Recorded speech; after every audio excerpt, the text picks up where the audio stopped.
Hi friends, నేను Saidulu lecturer in economics. మిత్రులారా, ఈరోజు మనము కీన్స్ ద్రవ్యత్వాభిరుచి వడ్డీ సిద్ధాంతం గురించి ఈరోజు వీడియోలో నేర్చుకుందామా. Liquidity preference theory. సో ఈ సిద్ధాంతాన్ని జాన్ మేవార్డ్ కీన్స్ అనేటటువంటి ఆర్థికవేత్త రూపొందించాడు. అయితే జేఎం కీన్స్ అనేటటువంటి ఆర్థికవేత్త ఎవరో మనకు తెలుసు. ఇతన్నే ఆధునిక అర్థశాస్త్ర పితామహుడుగా మనం పేర్కొంటాం. 1933వ సంవత్సరంలో అర్థశాస్త్రాన్ని 2 భాగాలుగా విభజించినటువంటి ఆర్థికవేత్త జేఎం కీన్స్. అందుకే ఇతన్ని అర్థశాస్త్ర పితామహుడు అని చెప్పుకుంటూ ఉంటాం. అదేవిధంగా 1929-30లో వచ్చినటువంటి ఆర్థిక మాంద్యాన్ని ఏ విధంగా పారద్రోలాలి అనేటటువంటి విషయంలో జేఎం కీన్స్ కీలక పాత్ర వహించాడు అని చెప్పుకోవచ్చు. సో ఇది బ్రీఫ్గా కీన్స్ గురించినటువంటి సమాచారం.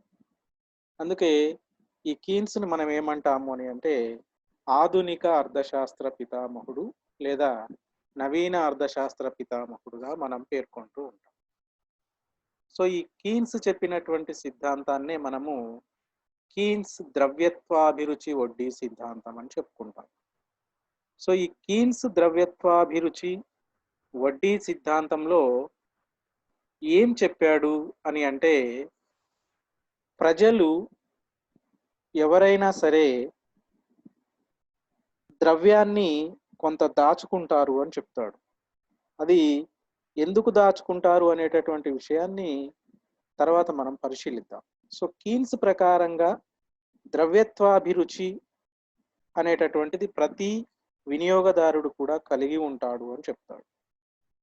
అందుకే ఈ కీన్స్ ప్రతిపాదించినటువంటి వడ్డీ సిద్ధాంతాన్ని మనము ద్రవ్యత్వాభిరుచి వడ్డీ సిద్ధాంతం అంటాం. దీని గురించి మనము క్షుణ్ణంగా పరిశీలించినట్లయితే ఇక్కడ కీన్స్ ద్రవ్యత్వాభిరుచి వడ్డీ సిద్ధాంతం, దానినే మనము ఇంగ్లీష్లో లిక్విడిటీ ప్రిఫరెన్స్ థియరీ అంటాం. సో మిత్రులారు, ఇక్కడ కీన్స్ ప్రతిపాదించిన వడ్డీ సిద్ధాంతమును ద్రవ్యత్వాభిరుచి వడ్డీ సిద్ధాంతము అంటున్నాము. దీనిని కీన్స్ గ్రంథమైనటువంటి the general theory of employment, interest and money, the general theory of employment, interest and money అనేటటువంటి గ్రంథంలో ఈ ద్రవ్యత్వాభిరుచి గురించి వివరిస్తాడు జేఎం కీన్స్. అయితే ఇక్కడ ద్రవ్యత్వాభిరుచి అంటే ఏంటి అని అంటే, ద్రవ్యాన్ని ద్రవ్య రూపంలో దాచుకోవడమే ద్రవ్యత్వాభిరుచి అంటాం. లేదా ద్రవ్యాన్ని ద్రవ్యంగా లేదా నగదును నగదుగా తమ వద్ద ఉంచుకోవాలి అని ప్రజల కోరికలనే ఏమంటాము అని అంటే ద్రవ్యత్వాభిరుచి అంటాం. అంటే కీన్స్ ప్రకారము ద్రవ్య సప్లై, ద్రవ్య డిమాండ్, అంటే మనీ సప్లై, మనీ డిమాండ్, ఇవి రెండు ఎక్కడైతే ఈక్వల్ అవుతాయో, సమానం అవుతాయో, అక్కడ కీన్స్ వడ్డీ రేటు నిర్ణయించబడుతుంది అంటాడు. ఓకేనా?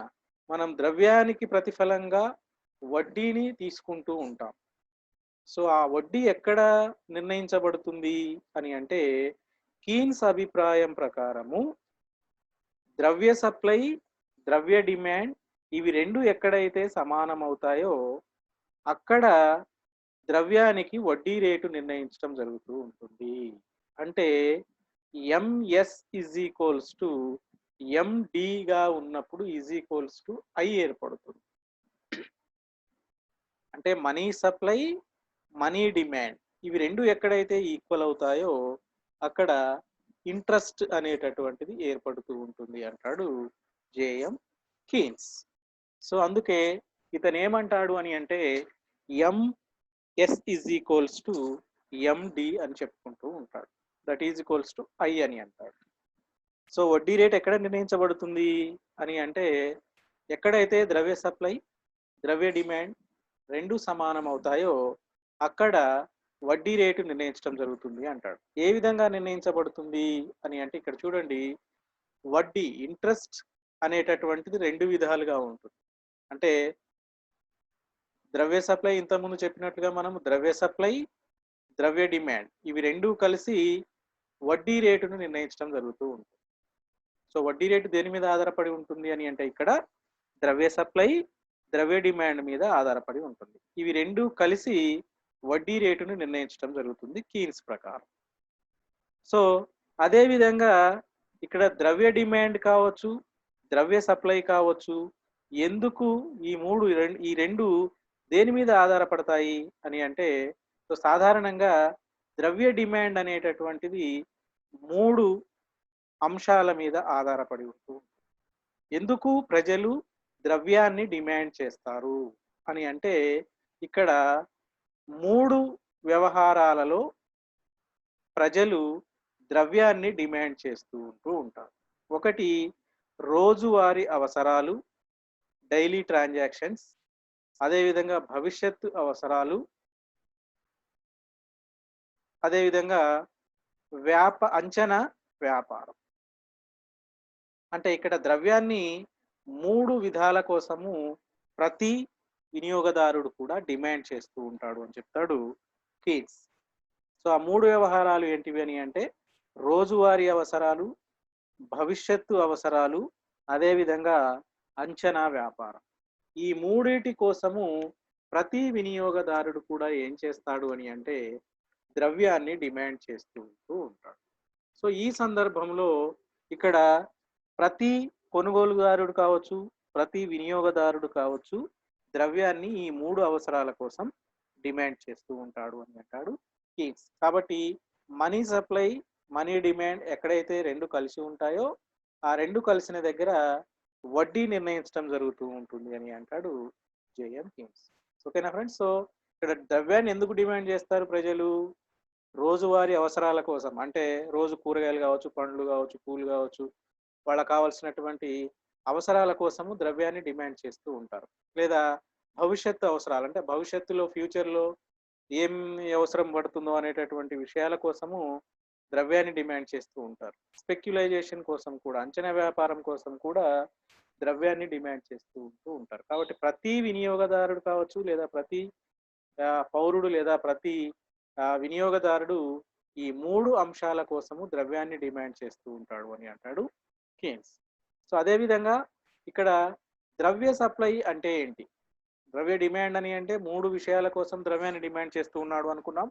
మరి ద్రవ్య సప్లై ఎందుకు అని అంటే, ఇక్కడ ద్రవ్య సప్లై అంటే ఏంటిది అని అంటే, ఒక నిర్ణీత కాలంలో దేశంలో ఉండేటటువంటి మొత్తము ద్రవ్య చలామణిని ఏమంటాము అని అంటే ద్రవ్య సప్లై అంటాం. అంటే దేశంలో ఉండేటటువంటి టోటల్ మనీ, ఒక నిర్ణీత కాలంలో దేశంలో ఉన్న మొత్తం ద్రవ్య చలామణిని మనము ద్రవ్య సప్లై అని చెప్పుకుంటూ ఉంటాం. అంటే ఆ దేశంలోని కేంద్ర బ్యాంకు అధికారికంగా, ఆర్బిఐ అధికారికంగా ముద్రించి చలామణి చేస్తూ ఉంటుంది. అంటే ఇది స్థిరంగా ఉంటుంది అని చెప్పుకుంటాం. అందువలన ద్రవ్య సప్లై రేఖ OY అక్షానికి సమాంతరంగా ఉంటుంది. అంటే ఆర్బిఐ ముద్రించినటువంటి, అధికారికంగా ముద్రించినటువంటి ద్రవ్యమే ఆర్థిక వ్యవస్థలో చలామణిలో ఉంటుంది. ఈ చలామణిలో ఉండేటటువంటి ద్రవ్యము స్థిరంగా ఉంటుంది. అంటే ఇష్టం వచ్చినట్టుగా పెరగడానికో లేదా ఇష్టం వచ్చినట్టుగా తగ్గడానికో వీలుండదు ఈ చలామణిలో ఉండేటటువంటి ద్రవ్యం. అందుకే ఈ ద్రవ్య సప్లై రేఖ అనేటటువంటిది OY అక్షానికి సమాంతరంగా ఉంటుంది అని చెప్పారు. అంటే ద్రవ్య చలామణి, ద్రవ్యం యొక్క సప్లైలో ఎప్పుడు కూడా హెచ్చుతగ్గులు అనేటటువంటివి ఉండవు. ఒకసారి కేంద్ర బ్యాంకు అధికారికంగా ఆర్థిక వ్యవస్థలో ద్రవ్యాన్ని చలామణి చేస్తే దాన్ని మాత్రమే మనం ద్రవ్యంగా పరిగణిస్తూ ఉంటాం. అందుకే ద్రవ్య సప్లై రేఖ ఎప్పుడైనా సరే OY అక్షానికి సమాంతరంగా ఉంటుంది అని చెప్పుకుంటాం. కాబట్టి వడ్డీ రేటుకు ద్రవ్య సప్లైకి ఎలాంటి సంబంధం ఉండదు అంటాడు కీన్స్. అంటే వడ్డీ రేటు అనేటటువంటిది ద్రవ్య సప్లైని బట్టి నిర్ణయించబడదు. కాబట్టి వడ్డీ రేటుకు ద్రవ్య సప్లైకి ఏ విధమైనటువంటి సంబంధం ఉండదు అని అంటాడు కీన్స్. ఎలా అని అంటే ఇక్కడ ద్రవ్య డిమాండ్ను చూడండి. సో మనీ డిమాండ్ అంటే ఏంటిది? ద్రవ్యాన్ని కోరుకోవడాన్ని ద్రవ్య డిమాండ్ అని చెప్పుకుంటూ ఉంటాం. ప్రస్తుత పరిస్థితుల్లో అంటే ఎప్పుడైనా సరే ద్రవ్యాన్ని కోరుకోనటువంటి వ్యక్తి ఎవరు ఉండరు. సో వ్యవస్థనే ద్రవ్యం చుట్టూ పరిభ్రమిస్తూ ఉంటుంది. కాబట్టి ఆ ద్రవ్యాన్ని కోరుకోవడాన్ని మనము ద్రవ్య డిమాండ్ అని చెప్పుకుంటూ ఉంటాం. దీనినే ద్రవ్యత్వాభిరుచి అని కూడా అని అంటాడు కీన్స్.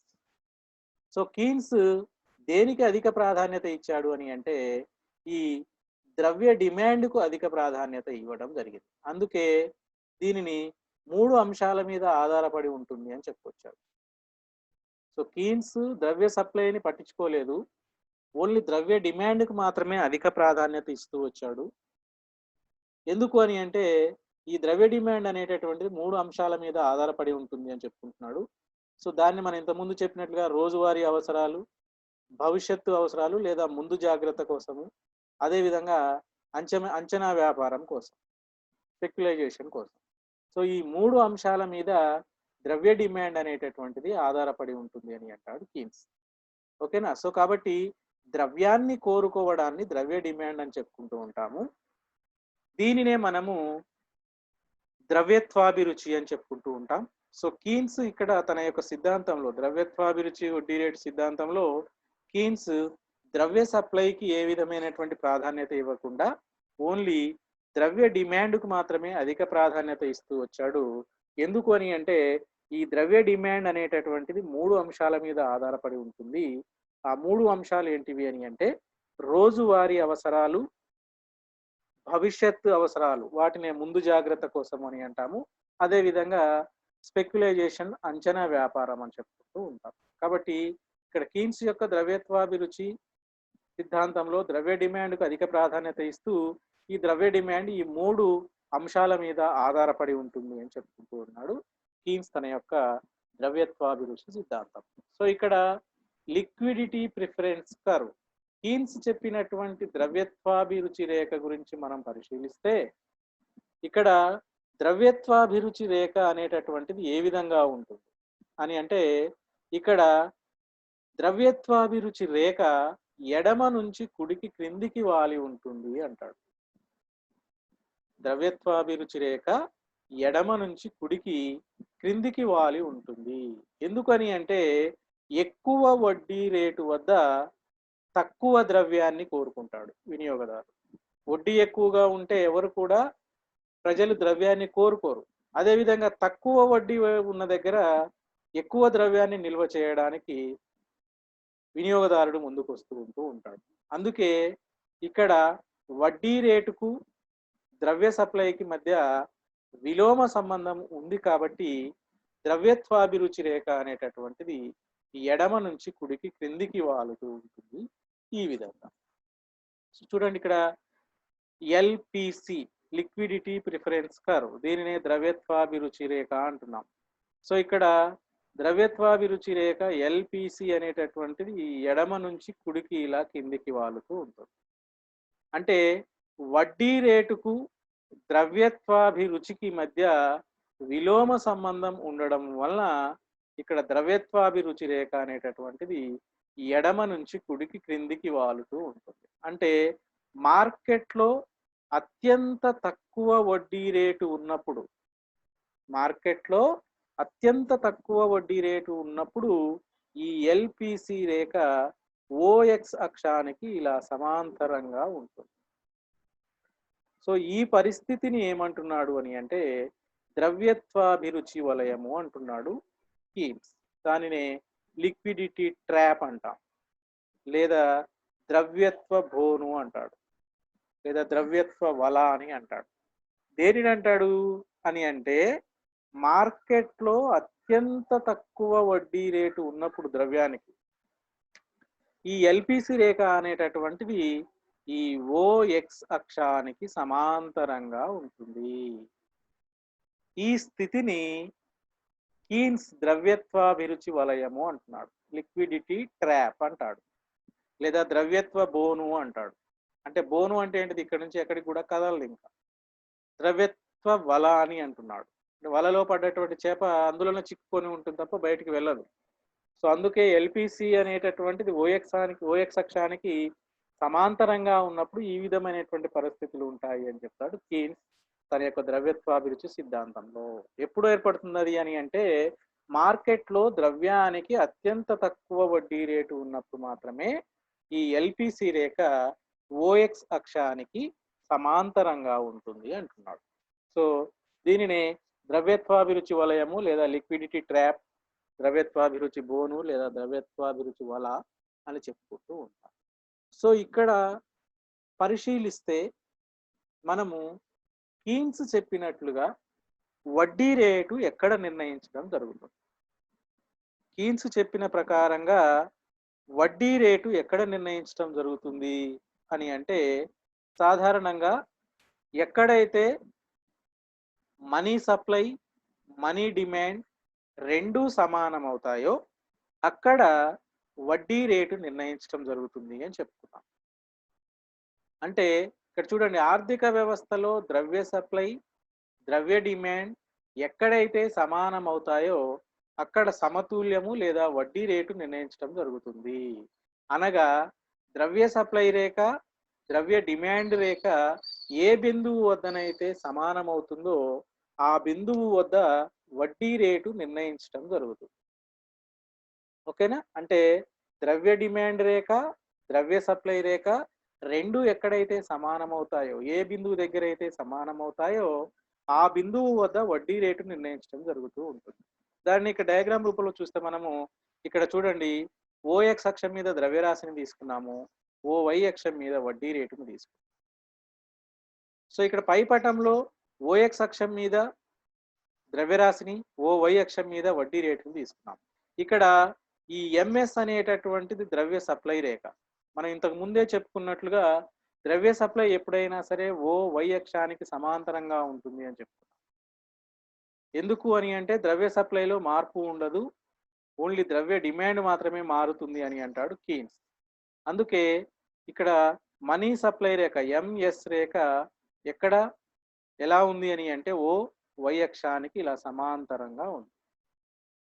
ఇక్కడ ఎల్పిసి అనేటటువంటి ద్రవ్య డిమాండ్ రేఖ, ఓకేనా, ఎల్పిసి అనేటటువంటి ఈ ద్రవ్య డిమాండ్ రేఖ ఎడమ నుంచి కుడికి క్రిందికి వాలుతూ ఉంటుంది. దానిలో లిక్విడిటీ ప్రిఫరెన్స్ కర్వ్ అని అన్నాం. సో ఈ రెండు ఎక్కడ ఖండించుకున్నాయి అని అంటే ఈ అనేటటువంటి బిందువు దగ్గర ఖండించుకున్నాయి. సో ఈ బిందువు దగ్గర మనీ సప్లై, మనీ డిమాండ్ రెండు కూడా సమతుల్యమైనాయి. కాబట్టి ఇక్కడ ఓఎం ద్రవ్యరాశికి ఓఆర్ అనేటటువంటి వడ్డీ రేటును నిర్ణయించడం జరిగింది. సో ఇక్కడ ఓఆర్ అనేటటువంటి వడ్డీ రేటు ఏ విధంగా నిర్ణయించుకున్నాము మనం ఓఎం ద్రవ్యానికి అని అంటే ఎక్కడైతే ద్రవ్య సప్లై రేఖ, ద్రవ్య డిమాండ్ రేఖ రెండు ఎక్కడైతే సమతుల్యమైనాయో ఆ సమతుల్య బిందువు దగ్గర ఓఆర్ గా వడ్డీ రేటును నిర్ణయించుకోవడం జరిగింది. సో ఈ వడ్డీ రేటునే కీన్స్ వడ్డీ రేటు నిర్ణయించడం అని అంటారు. సో వడ్డీ రేటుని ఏ విధంగా నిర్ణయించుకున్నాం మనం ఇక్కడ మనీ సప్లై, మనీ డిమాండ్ ఎక్కడైతే రెండు ఖండించుకున్నాయో అక్కడ వడ్డీ రేటుని నిర్ణయించుకున్నాము. ఈ వడ్డీ రేటు దగ్గరనే ఓఆర్ వడ్డీ రేటు దగ్గర ఓఎం ద్రవ్యరాశి చలామణిలో ఉంటుంది అని అంటాడు కీన్స్. సో అదే విధంగా ఇక్కడ ద్రవ్య సప్లై అనేటటువంటిది స్థిరంగా ఉంటుంది అని చెప్పుకుంటున్నాము. ద్రవ్య సప్లై ఎందుకు స్థిరంగా ఉంటుంది అని అంటే ఇక్కడ ఆర్బిఐ సూచనల మేరకు మాత్రమే ద్రవ్యము ఆర్థిక వ్యవస్థలో చలామణిలో ఉంటుంది. అంటే ఆర్బిఐ అధికారికంగా చలామణి చేసినటువంటి ద్రవ్యాన్నే మనము ఆర్థిక వ్యవస్థలో అధికారిక ద్రవ్యంగా పరిగణించుకుంటూ ఉంటాం. కాబట్టి ఇక్కడ ద్రవ్య సప్లై స్థిరంగా ఉండి ద్రవ్య డిమాండ్ కనుక మారితే వడ్డీ రేటు కూడా మారుతూ ఉంటుంది. కాబట్టి ద్రవ్య డిమాండ్ పెరిగితే ఏమవుతుందని అంటే వడ్డీ రేటు కూడా పెరుగుతుంది అని చెప్పుకుంటాం. సో ఇక్కడ చూడండి, మొదటగా మనం చూసినటువంటి ఇక్కడ ఎల్పిసి మనీ సప్లై అనేటటువంటి రేఖ ఈ అనేటటువంటి బిందువు దగ్గర ఖండించుకుంది. సో ఈ అనేటటువంటి బిందువు దగ్గర సమతుల్యంలో ఉంటూ ఓఎం ద్రవ్యానికి ఓఆర్ వడ్డీ రేటుని నిర్ణయించుకున్నాం. ఒకవేళ మార్కెట్లో లేదా ఆర్థిక వ్యవస్థలో ద్రవ్యానికి ఉండేటటువంటి డిమాండ్ పెరిగింది అనుకోండి, ద్రవ్య డిమాండ్ పెరిగినప్పుడు ఆటోమేటిక్గా ఈ ఎల్పిసి అనేటటువంటి రేఖ దీని కుడి భాగానికి జరిగి పైకి జరిగి ఎల్పిసి 1గా మారుతూ ఉంటుంది. అంటే పెరిగినటువంటి ద్రవ్యత్వాభిరుచి రేఖ ఈ మొదట ఉన్నటువంటి ద్రవ్యత్వాభిరుచి రేఖకు కుడి వైపుకు జరుగుతుంది లేదా పైకి జరుగుతూ ఉంటుంది. సో ఇక్కడ ద్రవ్య డిమాండ్ పెరగగానే సమతుల్య స్థాయి కూడా ఈ నుంచి ఈ వరకు పెరిగింది. సో సమతుల్య స్థాయి ఈ వరకు పెరగగానే వడ్డీ రేటు కూడా ఓఆర్ నుంచి OR1కు పెరిగింది. అంటే ఇక్కడ ఏంటి, ద్రవ్య డిమాండ్ పెరగగానే దానికి అనుగుణంగా ఆ ద్రవ్యానికి ఉండేటటువంటి వడ్డీ రేటు కూడా పెరుగుతూ ఉంటుంది. ఒకవేళ ద్రవ్యానికి ఉండేటటువంటి డిమాండ్ తగ్గింది అనుకోండి, ఎల్పిసి నుంచి LPC2కి తగ్గితే ఈ తగ్గినటువంటి ద్రవ్యత్వాభిరుచి రేఖ ప్రారంభంలో ఉండేటటువంటి ఈ రేఖకు ఎడమ వైపుకు కిందికి జరుగుతూ ఉంటుంది. సో ఇక్కడ సమతుల్య బిందువు కూడా ఈ నుంచి E2కు మారుతూ ఉంటుంది. సో E2 దగ్గర సమతుల్యంలో ఉంటూ వడ్డీ రేటును OR2గా నిర్ణయించడం జరుగుతూ ఉంటుంది. అంటే ఇక్కడ గమనిస్తే ఏమవుతుంది అని అంటే, ద్రవ్యానికి ఉండేటటువంటి డిమాండ్ మారితే వడ్డీ రేటు కూడా మారుతూ ఉంటుంది. కాబట్టి ద్రవ్య డిమాండ్ పెరిగితే వడ్డీ రేటు కూడా పెరుగుతుంది అని చెప్పి మనం ఇక్కడ గమనించాలి. సో కాబట్టి ఇక్కడ ద్రవ్యము అనేటటువంటిది, ద్రవ్య సప్లై అనేటటువంటిది ఎప్పుడైనా కూడా స్థిరంగానే ఉంటుంది. ఎందుకని అంటే ద్రవ్య సప్లైలో ఎప్పుడు కూడా మార్పు జరగదు అని చెప్పుకుంటూ ఉంటాం. అందుకే ద్రవ్య సప్లై స్థిరంగా ఉండి ద్రవ్య డిమాండ్ పెరిగినప్పుడు ఏమవుతుంది అని అంటే వడ్డీ రేటు కూడా పెరుగుతుంది అని చెప్పుకుంటూ ఉంటాం. ఒకవేళ ద్రవ్య డిమాండ్ స్థిరంగా ఉండి సప్లైలో మార్పు వచ్చింది అని అనుకుందాం. సప్లైలో మార్పు వచ్చినప్పటికీ, ద్రవ్య సప్లైలో మార్పు వచ్చినప్పటికీ కూడా ఆ మార్పు వచ్చినవన్నీ కూడా OY అక్షానికి సమాంతరంగానే ఉంటాయి. కాబట్టి ఇక్కడ ద్రవ్య డిమాండ్ స్థిరంగా ఉండి ద్రవ్య సప్లైలో మార్పు వచ్చింది అని అనుకుంటే, ఇక్కడ ద్రవ్య డిమాండ్ స్థిరంగా ఉండి ద్రవ్య సప్లై కనుక మారితే వడ్డీ రేటు కూడా ఏమవుతుంది అని అంటే మారుతుంది. అంటే ద్రవ్య సప్లై పెరిగితే వడ్డీ రేటు అనేటటువంటిది తగ్గుతూ ఉంటుంది. ద్రవ్య సప్లై OM నుంచి OM2కు పెరిగింది అని అనుకోండి, ఇక్కడ ద్రవ్యం యొక్క వడ్డీ రేటు ఏమవుతుంది అని అంటే OR నుంచి OR2కు తగ్గుతుంది. అదేవిధంగా ద్రవ్య సప్లై తగ్గితే వడ్డీ రేటు అనేటటువంటిది పెరుగుతుంది. ద్రవ్యం యొక్క సప్లై OM నుంచి OM1కు తగ్గింది అనుకోండి, ఇక్కడ వడ్డీ రేటు అనేటటువంటిది పెరుగుతూ ఉంటుంది. అంటే ఇక్కడ మనకు ద్రవ్య సప్లై స్థిరంగా ఉంటేనేమో డిమాండ్ పెరిగితే వడ్డీ రేటు పెరుగుతుంది, డిమాండ్ తగ్గితే వడ్డీ రేటు తగ్గుతుంది. ఎప్పుడు ద్రవ్య సప్లై స్థిరంగా ఉన్నప్పుడు. అట్లా కాకుండా ద్రవ్య డిమాండ్ స్థిరంగా ఉన్నప్పుడు ఏమవుతుంది అని అంటే, ఇక్కడ ద్రవ్య సప్లై పెరిగితే వడ్డీ రేటు తగ్గుతూ ఉంటుంది, ద్రవ్య సప్లై తగ్గితే వడ్డీ రేటు పెరుగుతూ ఉంటుంది.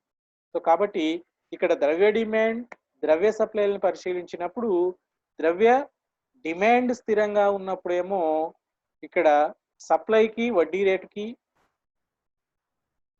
విలోమ సంబంధం ఉంటుంది.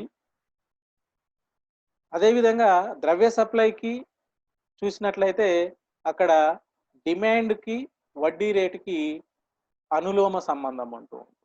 సో కాబట్టి ఇక్కడ ద్రవ్య సప్లై స్థిరంగా ఉన్నప్పుడు ఖచ్చితంగా ఏమవుతుంది అని అంటే, ద్రవ్య సప్లై పెరిగితే వడ్డీ రేటు తగ్గుతుంది, ద్రవ్య సప్లై తగ్గితే వడ్డీ రేటు పెరుగుతూ ఉంటుంది అని చెప్పుకుంటూ ఉంటాం. కాబట్టి ఈ విధంగా మనకు కీన్స్ యొక్క ద్రవ్యము, అదేవిధంగా ద్రవ్య సప్లై, ద్రవ్య డిమాండ్ ఏ విధంగా నిర్ణయించడం జరుగుతుంది అనేటటువంటి విషయాన్ని మనము పరిశీలిస్తూ వస్తూ ఉన్నాం. అదేవిధంగా ఇక్కడ కీన్స్ చెప్పిన విధంగా మనకు ద్రవ్యత్వాభిరుచి ఎక్కడ ఏర్పడుతుంది అని అంటే, ఎక్కడైతే మార్కెట్ డిమాండ్, ఎక్కడైతే మార్కెట్ సప్లై ఇవి రెండు కలుస్తాయో అక్కడ ద్రవ్య డిమాండ్ అనేటటువంటిది ఏర్పడుతూ ఉంటుంది అని చెప్తున్నారు. అదేవిధంగా ఇక్కడ కీన్స్ చెప్పినటువంటి సిద్ధాంతం ప్రకారము అతని యొక్క సిద్ధాంతానికి కూడా విమర్శ లేకపోలేదు.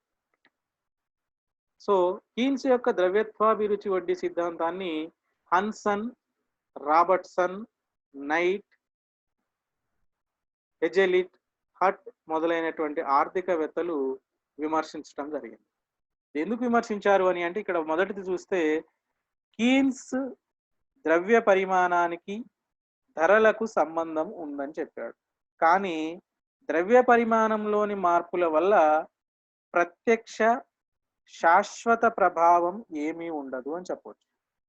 అంటే కీన్స్ ఏం చెప్పుకొచ్చాడు, ద్రవ్య పరిమాణానికి అంటే ద్రవ్యం యొక్క సప్లైకి ధరలకు సంబంధం ఉంది అని అంటున్నాడు. అంటే ద్రవ్య సప్లై పెరిగితే ఇక్కడ ద్రవ్యానికి ధరలకు ఉండేటటువంటిది ధరలు పెరుగుతాయి తరుగుతాయి అని చెప్పుకుంటూ వస్తాడు. కానీ ఇక్కడ ద్రవ్య పరిమాణంలోని మార్పు వలన ప్రత్యక్ష శాశ్వత ప్రభావం అనేటటువంటిది ఏమీ ఉండదు అని చెప్పుకోవచ్చు. అదేవిధంగా కీన్స్ దృష్టిలో వడ్డీ అనేటటువంటిది ద్రవ్యత్వాన్ని వదులుకోవడానికి ఇచ్చేటటువంటి ప్రతిఫలం. అంటే ద్రవ్యత్వాన్ని వదులుకోవడానికి ఇచ్చేటటువంటి ప్రతిఫలాన్నే కీన్స్ దృష్టిలో వడ్డీ అని చెప్పొచ్చాడు. కానీ ద్రవ్యత్వాభిరుచి అధికంగా ఉండేటటువంటి వడ్డీ రేటు అధికంగా ఉండడము, ద్రవ్యత్వాభిరుచి తక్కువగా ఉన్నప్పుడు వడ్డీ రేటు తక్కువగా ఉంటుంది అనేటటువంటిది ఈ కీన్స్ గ్రహించలేకపోయాడు. కాబట్టి దీనిని నైట్, హెజ్లిట్ అనేటటువంటి ఆర్థికవేత్తలు తీవ్రంగా వ్యతిరేకించారు. కాబట్టి ఆర్థిక మాంద్య కాలంలో ద్రవ్యత్వాభిరుచి అధికంగా ఉన్నది కాబట్టి వడ్డీ రేటు పెరగలేదు అని చెప్పుకొచ్చారు. అదే ద్రవ్యోల్బణ కాలంలో ద్రవ్యత్వాభిరుచి తక్కువగా ఉంటుంది కాబట్టి వడ్డీ రేటు తక్కువగా ఉంటుంది అని చెప్పేసి ఈ ఇద్దరు ఆర్థికవేత్తలు, నైట్, హెజ్లిట్ అనేటటువంటి ఆర్థికవేత్తలు కీన్స్ యొక్క సిద్ధాంతాన్ని విమర్శిస్తూ వచ్చారు. అదేవిధంగా కీన్స్ దృష్టిలో ద్రవ్య డిమాండ్ స్పెక్యులేటివ్ కోసమే చేస్తారు అని చెప్పాడు. అంటే ద్రవ్యాన్ని ఎప్పుడు డిమాండ్ చేస్తారంటే అంచనా వ్యాపారం కోసమే చేస్తారు అని చెప్పారు. కానీ వాస్తవంగా ద్రవ్యాన్ని ఎందుకు డిమాండ్ చేస్తారు అని అంటే అన్నిటి కోసం ద్రవ్యాన్ని డిమాండ్ చేస్తూ ఉంటారు అనేటటువంటి విషయాన్ని కీన్స్ మర్చిపోయాడు. అదేవిధంగా ద్రవ్యత్వాభిరుచి వలయం అనేటటువంటిది అన్ని వేళలా ఉండకపోవచ్చు. కీన్స్ చెప్పినటువంటి లిక్విడిటీ ట్రాప్ అనేటటువంటిది అన్ని వేళలా ఉండకపోవచ్చు. కానీ కీన్స్ ఏం చెప్పాడు అని అంటే ఎప్పుడైతే ఎల్పిసి రేఖ ఓఎక్స్ అక్షానికి సమాంతరంగా ఉన్నంత వరకు మనకు లిక్విడిటీ ట్రాప్ ఏర్పడుతుంది అని చెప్పుకొస్తూ వచ్చాడు. కాదు అది అన్ని వేళలా సాధ్యం కాకపోవచ్చు అని చెప్పుకోవచ్చు. అదేవిధంగా వడ్డీ రేటు నిర్ణయించడంలో వాస్తవ అంశాలు అయినటువంటి పొదుపు, పెట్టుబడి మొదలైనటువంటి అంశాలను ఈ కీన్స్ తన యొక్క వడ్డీ సిద్ధాంతంలో పరిగణలోకి తీసుకోలేదు అని చెప్తారు. ఓన్లీ ద్రవ్య సప్లై, ద్రవ్య డిమాండ్ను మాత్రమే పరిగణలోకి తీసుకున్నారు. తర్వాత కీన్స్ ద్రవ్య సప్లై స్థిరత్వాన్ని ఊహించాడు. అంటే ఇది స్వల్పకాలంలో మాత్రమే సాధ్యమవుతూ ఉంటుంది కనుక కీన్స్ వడ్డీ సిద్ధాంతం స్వల్పకాలానికి చెందినదిగానే భావించాలి అని చెప్పుకుంటారు. అదేవిధంగా ఒకే కాలంలో ఒకే మార్కెట్లో విభిన్నమైనటువంటి వడ్డీ రేటు ఎందుకు ఉంటుందో కీన్స్ వివరించలేకపోయాడు. కాబట్టి ఈ కీన్స్ చెప్పినటువంటి సిద్ధాంతం ఏదైతే ఉందో అభివృద్ధి చెందినటువంటి దేశాల్లో ద్రవ్య మార్కెట్ సువిశాలంగా ఉంటుంది అని చెప్పుకోవచ్చు. అటువంటి దేశాల్లో ప్రజలకి సెక్యూరిటీ మార్కెట్ గురించి అవగాహన ఉంటుంది కాబట్టి అభివృద్ధి చెందుతున్న దేశాలకు కీన్స్ సిద్ధాంతం అనేటటువంటిది వర్తించదు అని చెప్పుకుంటూ ఉంటాం. కాబట్టి ఇక్కడ కీన్స్ చెప్పినటువంటి ద్రవ్యత్వాభిరుచి వడ్డీ సిద్ధాంతం అనేటటువంటిది అభివృద్ధి చెందుతున్నటువంటి దేశాలకు వర్తించదు, ఓన్లీ అభివృద్ధి చెందినటువంటి దేశాలకు మాత్రమే వర్తిస్తుంది అని చెప్పుకుంటూ వచ్చాడు. సో ఇది కీన్స్ చెప్పినటువంటి ద్రవ్యత్వాభిరుచి వడ్డీ సిద్ధాంతం. సో ఎక్కడైతే మనీ డిమాండ్, మనీ సప్లై రెండు కలుస్తాయో అక్కడ వడ్డీ రేటును నిర్ణయిస్తాడు కీన్స్. ఆ వడ్డీ రేటు మాత్రమే ఆర్థిక వ్యవస్థలో పరిగణలోకి ఉంటుంది. అంటే ఎందుకు వడ్డీ రేటు నిర్ణయించుకోవటం జరుగుతుంటుంది అని అంటే ద్రవ్యాన్ని ద్రవ్య రూపంలోనే దాచుకుంటూ ఉంటారు వినియోగదారులు. ఎందుకు ద్రవ్యాన్ని ద్రవ్య రూపంలోనే వినియోగదారులు దాచుకుంటారు అని అంటే 3 విషయాలలో ద్రవ్యాన్ని ద్రవ్య రూపంలోనే దాచుకుంటారు అని చెప్తారు కీన్స్. అంటే ఇక్కడ దేనికోసం దాచుకుంటారు అని చెప్పుకున్నాం మనము అని అంటే రోజువారీ అవసరాల కోసము, భవిష్యత్తు అవసరాల కోసము, అదేవిధంగా అంచనా వ్యాపారం కోసం. ఈ 3 అవసరాల కోసము ప్రతి వినియోగదారుడు కూడా ద్రవ్యాన్ని ద్రవ్య రూపంలోనూ దాచుకోవడానికి ఇష్టపడుతూ ఉంటారు. సో ఇది ఫ్రెండ్స్ కీన్స్ యొక్క ద్రవ్యత్వాభిరుచి వడ్డీ సిద్ధాంతం. Thank you.